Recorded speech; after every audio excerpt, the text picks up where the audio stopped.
భారతదేశంలో తొలి మహాత్మా అని పిలిపించిన వ్యక్తి జ్యోతిరావు గోవిందరావు పూలే గారు.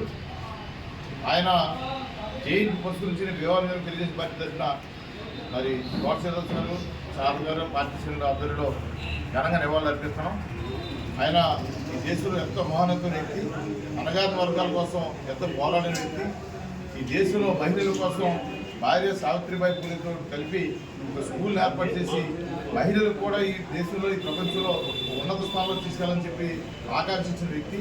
అంత గొప్ప భావన వ్యక్తిని మరి ఈరోజు మన అందరం కూడా కలుసుకుని రాబోయే రోజుల్లో కూడా ఆయన మన భావి తరాలు కూడా ఆయన యొక్క గొప్పతనాన్ని తెలియజేసుకుంటూ ఆ రోజు మన నందమూరి తారక రామారావు గారి పార్టీ పెట్టినప్పుడు మరి పూలే గారిని, అంబేద్కర్ గారిని, అలాగే అందరినీ కూడా భగత్ సింగ్ గారు కానీ, సర్దార్ వల్లభాయ్ గారు అందరినీ కూడా ఆదర్శంగా తీసిన రోజు తెలుగుదేశం పార్టీ స్థాపన జరిగింది.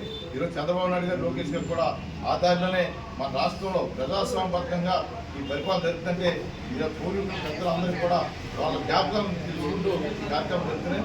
మరొకసారి తెలుగుదేశం పార్టీ దేవాలయం తరఫున జ్యోతిరావు గోవిందరావు పూలే గారికి జయంతి సందర్భంగా ఈరోజు ఘనంగా నివాళులర్పిస్తున్నారు.